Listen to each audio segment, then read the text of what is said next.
Hi ladies and gentlemen, welcome to another podcast with your host Miriam Khan. This podcast is one about cheating.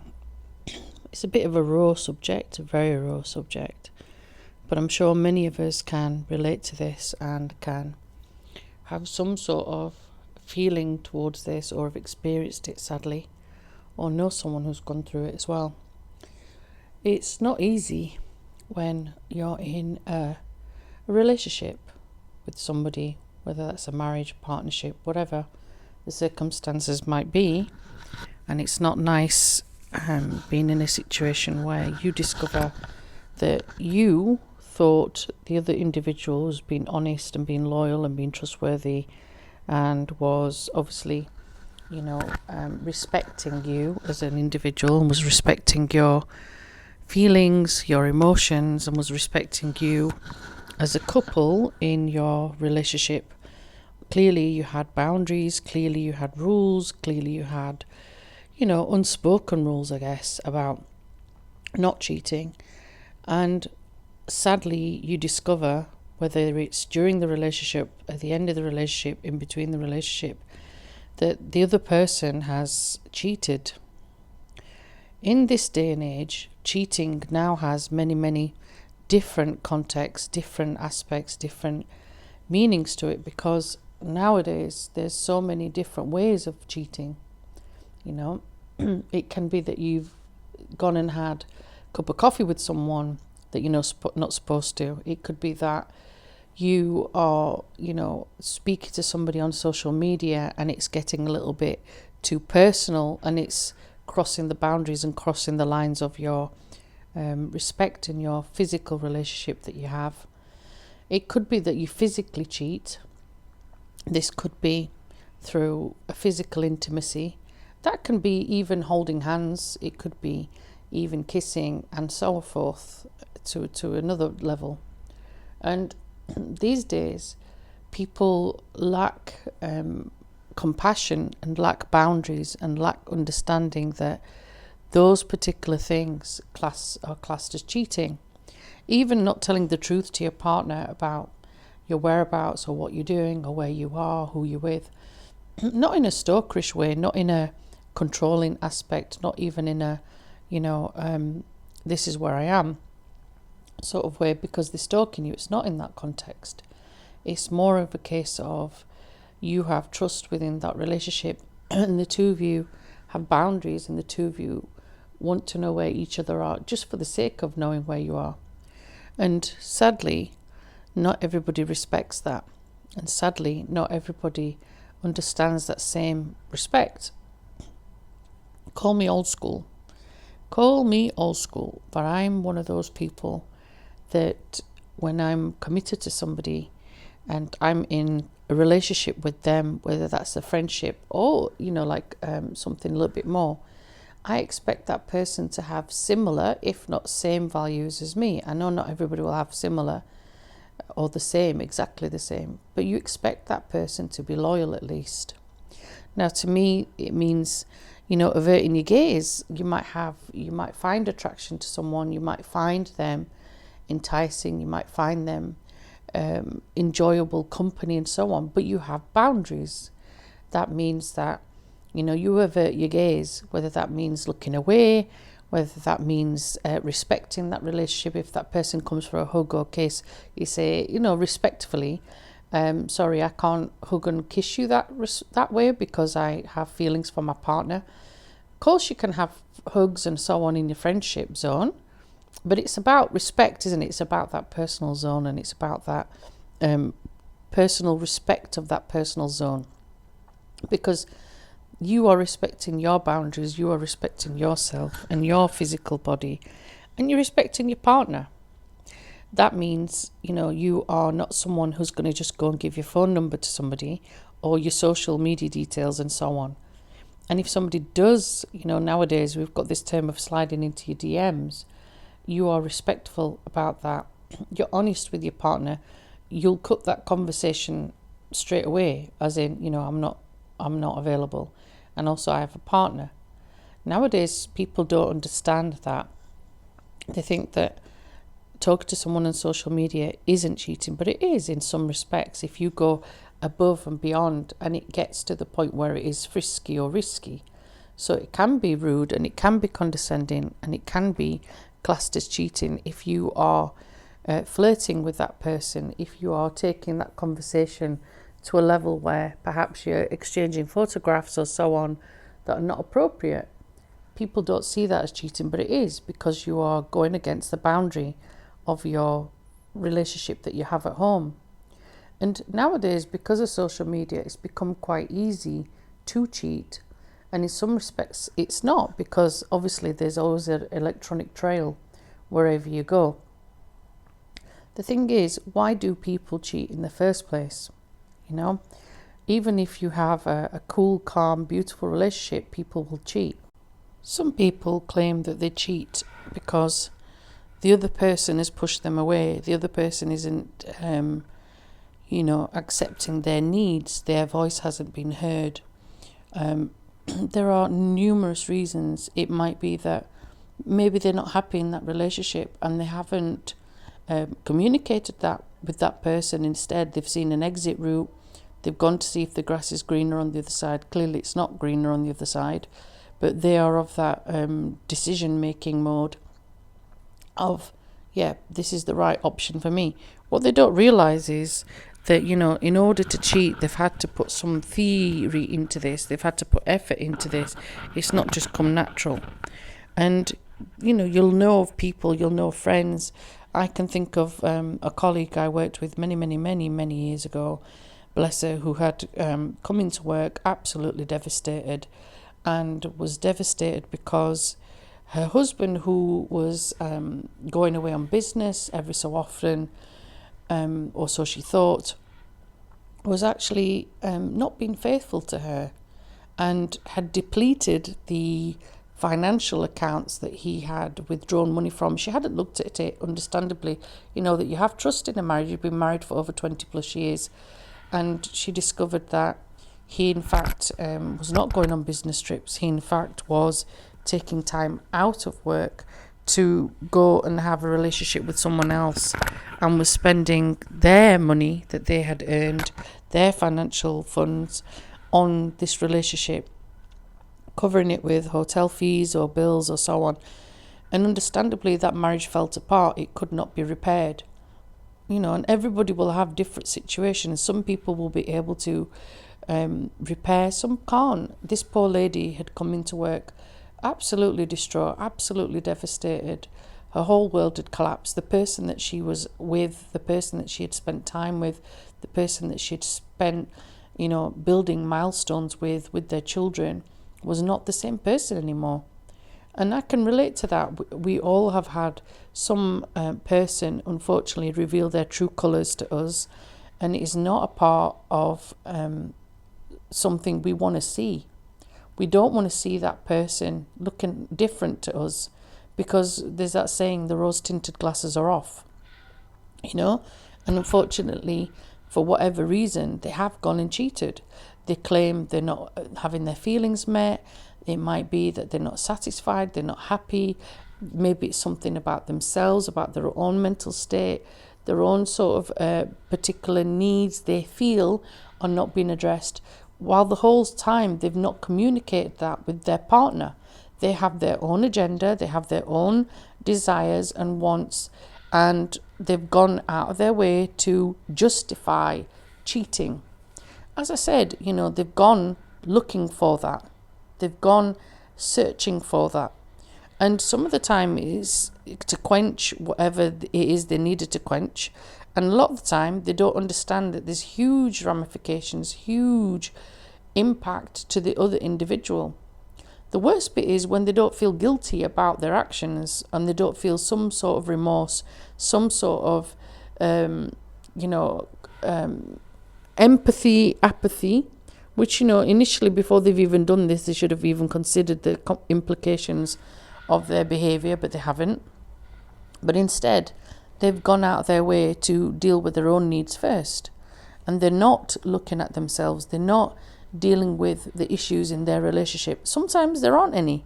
Sometimes it's just that person wants to go and cheat. They're clearly, want to break free. They're clearly not wanting to stay in that relationship. Or, as some people say, they want to spice things up. And spicing it up means cheating. As I said, some people do it from the initial talking to someone stage. They're not making it clear to the other person, oh, hold on a minute, I'm in a relationship, I'm happy in that relationship, and this cannot go any further. The other individual may not know, and it's you putting your boundaries in, isn't it, as a person saying, I'm not available. These individuals go out of their way to cheat. These individuals go out of their way to destroy. Not all. Some will do it because of various reasons and haven't really looked at the justification or haven't looked at the implication of their actions till much, much later on if they have a conscience. And some people are clearly having that additional relationship. Maybe it's with an ex-partner, maybe it's with someone that they previously knew, and they're justifying it by saying, well, you weren't meeting my needs. Well, how could I if you're not communicating what those needs are? It could be that you wanted more family time. It could be that you wanted more quality time. It could be that you needed time on your own. It could be that there's so many different reasons, and there's so many different variants in this. It's not just one possible thing. But that individual that's gone out of their way to cheat, to hide, to deceive, to covertly, try to deceive people, the truth always comes out in the end. And one of the things they're not very good at doing is hiding the truth. The truth comes out. Nowadays, like I said, there is a trail. The trail is huge, Some people have gone out their way to deceive families where they have another family, they have children, they have this whole different background, and the innocent individual involved in this marriage relationship, whatever the situation is, isn't fully alert or aware. Like I said, big trust is involved. Trust in routine, trust in practice. Some people will go out their way to have some form of suspicion that their partner is cheating. They snoop through the phones, they snoop through the pockets, they go through various things. They might stalk them. I know of one situation not so long back where nowadays, because of technology, putting an air tag into someone's belongings, not realizing, that person's briefcase or bag or whatever it was, and tracking them and tracking their location, tracking where they've gone. You have shows, don't you? You have shows where even it's become a popular thing where somebody's, doing like surveillance on someone to see where this individual has gone, because they just sense, their gut stomach senses something's not right. Sometimes the partner is totally in the dark. They know something is off about the relationship. Something is not quite right about the relationship. It might be broken. It might just be going through a bad patch. It might be fizzling out. It might be at a stage where some things are broken in that relationship. They can never ever be repaired. You could have just past the time that you're supposed to spend with that individual. You're not meant to be with them anymore. The journey is over. But the point is, when that individual finds out you've cheated, the devastation's huge. Absolutely huge. And the person that's cheating, I don't think they fully comprehend how much they destroy and hurt and cause damage to the person that's in love with them. I don't think they really fully contend how much grief they cause, how much betrayal they cause, how much anger, how much languish, how much pain and destruction they cause. And the individual that's cheated on will never ever forget. They can move on maybe, but they'll never forget. They can never look at you in the same way. And a lot of individuals will have boundaries of, I can't take you back. I cannot. This is me done. I can't accept that, and I can't accept the lengths you've gone to deceive me in the first place. Now, the person that's been cheating will be shocked sometimes by this, the fact that, well, it didn't mean anything. You pushed me away. I wasn't getting what I needed from you. These, in all honesty, are very pathetic excuses, It sounds harsh, but it is. It's pathetic excuses. The person that was in love with you laid trust, laid boundaries, let you into their hearts, let you into their souls, let you into their lives. They gave a part of themselves to be with you. They allowed you in when maybe at times it was very, very difficult to let somebody in. They honoured you. They respected you to the utmost highest, to the point where you're on this pedestal. And they didn't expect to be treated like this, with this ultimate betrayal. And it is an ultimate betrayal. You've gone out of your way to hurt, destroy, deceive, manipulate. The list goes on. And you've wreaked havoc where perhaps it was love, kindness, you had loyalty. The other individual you've cheated with may not be aware that you're in a relationship. Sometimes our thoughts and anger and our pain transforms and, sort of transacts on the other individual involved. And they might be innocent in this too. You don't know the situation. You don't know the background of what this person said to them. Sometimes they know. And they're happy to cheat. They're happy to go along. They're happy to have a taste of something they're not supposed to, But it's the person that you were involved with in the first place. They're the ones that get hurt the most. They're the ones that get damaged the most. And it's not a matter of fixing. It's a matter of healing. And it's a matter of saying to yourself, I can't be with you anymore. There are times when it's very, very difficult when you've moved in with that person or are living with that person, you've got children with that person. It's destroyed families. It's destroyed livelihoods. It's destroyed children and their mental health. And it's destroyed the relationships and the strong foundations that either of you have built along the way. And no matter what happens, you can't repair it. Some individuals have taken that cheating partner back. And I personally don't know how. Because that, to me, is a very, very difficult thing to do. Because you're going to constantly have pain, betrayal. You're going to constantly be looking at that individual and not being able to trust them fully.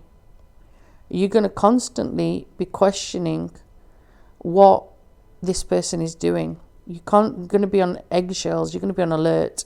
You're going to be hypersensitive all the time. Do we really need that? In our state of mind, do we really need to be that person that keeps worrying and keeps checking and keeps being concerned? No, we don't. But there are also situations where that individual who's allowed that person back in, they won't allow them perhaps to be near them, near their space, because there's that betrayal. Some people I know have gone to counselling and gone to marriage counselling or relationship counselling to try to repair their relationship that's clearly very, very broken. And they will try to sort of discuss those issues. And often it's become a last resort because, the other person has made it clear, I won't allow you back into the house. I won't allow you to be around the children until you do this, for example. And sometimes their heart is not fully in the counselling.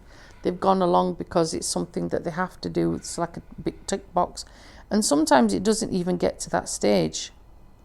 The person's items are either on the lawn, thrown out in the trash can, in the bin, or the person's come to collect it, or they're having to live together because things are financially difficult and there's nowhere else to go. Either way, it takes a lot to move on from this. And how do you do that? How do you actually do that? Grief is one of the things that you have to go through. Grief in the sense that, okay, the individual thankfully is still alive, but the pain they've caused you is very, very, very hurtful. Very hurtful. And grief will come in different stages.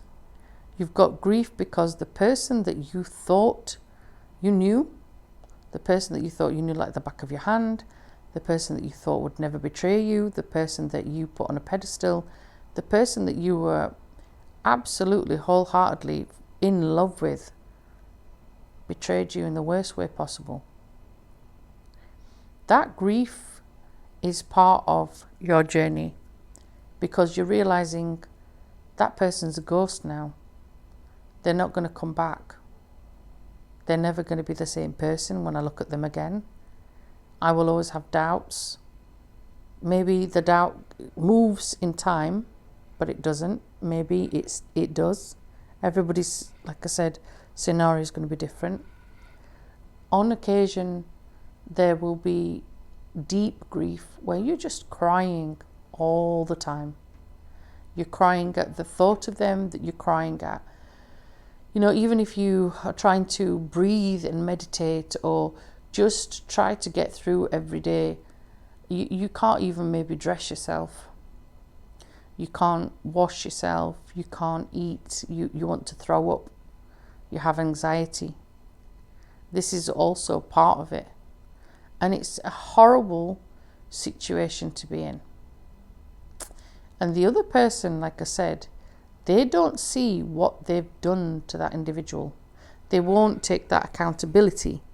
They don't understand the mental health of the other person and what they've done to it, i.e. broken it, broken their peace, broken their harmonious relationship, broken their trust. The grief takes a long time. And for some of us, we retreat. It can be very hard when there's kids involved. It can be very hard when we've got friends involved. We shut people off. We shut people off from our world. We shut people off from our situation. Sometimes it could be that we are phoning in sick because we can't even get dressed, let alone going to work and put a smile on and pretend everything's okay. At some stage we will have to do that, but it's very, very difficult for us to do that initially. Grief will take time. Grief will take healing to do. And along with it is anger. Anger at that individual. Anger and frustration that they've done that to you. And they've got away with it for a certain amount of time. And the anger will come from your pain and your hurt. And it comes from also feeling rejected and betrayed because this person meant the world to you. They really did. They really meant the world to you. And there's times you've tolerated quite a lot of things in that relationship. And then you're faced with the ultimate betrayal. And there's no going back from that. You have to, if you're the one that's been cheated on, you have to try and heal. And you have to try and move forward from the hurt. And believe me, it's not easy. It's not easy to heal from. It's not easy to move forward from. There's times you just want to sleep because as and when you're able to sleep, that's where you find a little bit of peace, unless that person keeps coming into your dream state. There are other times when you can't sleep. You're just so anxious and you're so on edge. You're just crying. You're in pain. You're in pieces. And it's very difficult, like I said, if there's kids that are relying on you, it could be that you were also reliant on this other individual. Everybody's situation and circumstances are different. And sometimes we have to remind ourselves that not everybody has the same moral compass as us. We thought they did, but clearly they don't. Grief will take time. And grief is something you have to allow it to work its way through you. And you have to work on that. And hopefully you have a good, small, trusted circle of friends that help you through that. Friends that are not judgmental. Friends that are just going to listen out for you And also you're recognizing your own milestones in recovery and healing, because it will take its time for you to come through that. At the other end of recovery is perhaps you take a good hard look at yourself, because the person that's cheated will throw a lot of accusations towards you, and at times you start believing them. You start having doubts and thinking, is it me? Is it because of me? And actually it's not. You shouldn't be taking accountability for the other person who's clearly cheated and gone out their way to deceive and hurt and manipulate and to rip your lives apart. You're not the one who should be held accountable.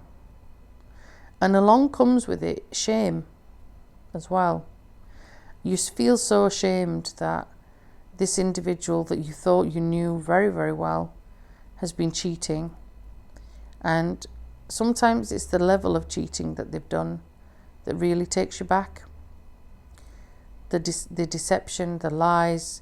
It could be who they've actually cheated with, that you just, for a long, long, long time, you can't heal from that. You still will feel that betrayal. And, all of us will have different elements of that aspect of where we cross the borders and where we will allow ourselves to move forward from that. When we come through these different cycles of grief, you might start working on yourself, healing on yourself, healing within, being kind to yourself. This is what I was saying about, if you're all over the place with sleep, sometimes it's very, very difficult to get into good sleeping patterns. Your body is aware it's had some form of trauma and shock and pain that not everybody will understand, and not everybody can put themselves in your shoes and can relate to it. And slowly you start working on you, slowly you start healing within, slowly you start investing time in other things that fills not the gap or the void, but you realize the effort and energy I was putting into that relationship needs to be on me, not in a egotistical way, not in a traumatic way, not in a running away or fixing things. It's more of a healing. And you allow yourself to absorb different energies, different opportunities. Perhaps in the past there was opportunities that came knocking on your door and you said no to it because you were too busy or too highly invested in your relationship to consider something else. And maybe now you start to say yes. Maybe now you're more invested, and maybe now you're thinking to yourself, I'm better off spending my time, working on me. I'm better off healing within me. I'm better off spending time on me and my children, or whoever it is that's close to you. That's also part of your grief and healing process. And like I said, when you do these things properly, they take time. There's things going to keep coming up to the surface that keep triggering and keep reminding you. Sometimes if we've closed that door to that person completely, then you may be going through that phase of removing their item, removing their memories, removing their things they've purchased for you, and vice versa. And sometimes memories you can't always erase. They're in your time span. So that is part of your grief and healing process as well. But so is the rebuilding, and so is the starting again. Some individuals that decide to stay with that person who's cheated, like I said, I don't know how you do it. But some people do. Some people give them another opportunity, give them another chance, and they give them the time to, time to start again. But at the back of their mind, there's always that doubt, there's always that fear, there's always that pain resurfacing from that trauma of the first time where they let you down and betrayed you. So each of us will have different elements of that. Each of us will have different things that we will tolerate and some that we won't. And it's up to us as an individual to say to ourselves, I'm worthy of more. I'm worthy of someone who's loyal. I'm worthy of someone who respects me, values me, not just my time, but my energy and my presence. And obviously, if this individual that I was spending considerable amount of time in, that I've allowed myself to be vulnerable to them, and I've allowed myself to show them my weaknesses as well as my strengths. Maybe they've known my deep, dark secrets, whatever the situation. They finally just show you the ultimate betrayal. And you have to be the one that puts the boundaries in. You have to be the one that says, this isn't happening for me. I'm sorry, I'm out. And other, we don't always say it that peacefully, but we resonate it. And then there's other individuals that will, like I said, accept. They don't necessarily like it, but they accept what's happened. And maybe due to circumstances, they accept that this is the situation, this is what's happened, and in order to move forward, I am willing to accept that you cheated. However, this is the circumstances. So we're all in very, very different positions. And gone are the days, like I said, where people keep it loyal. People keep themselves faithful. It's as if there's a small minority of people that are that way inclined. And like I said, people that cheat need to understand the ramifications and implications of what their actions have done, especially to people that are close to them. And if they have a conscience, if they have some form of guilt, or they believe in karma, they will hopefully think twice before doing things like that to others. Because life has a way of coming and biting you again, or has the similar things happen to you when you've done it to others. And it's a form of justice, I guess, spiritual justice, whatever you want to call it. All of us, sadly, when we've been cheated on, it takes a long time to go back to yourself, and it feels wrong to laugh for the first time. It feels wrong to be yourself again for the first time. But you'll get there. You will understand others more. You'll be more sympathetic to others. You'll have more growth, more understanding, more compassion to others. And, big hugs, very big hugs to anybody who's going through this, because I know it's not easy. And I hope that the individual that is maybe contemplating even cheating on their partner thinks twice. That's all for now. Thanks for tuning in. This has been Miriam Khan at Raise Your Vibes.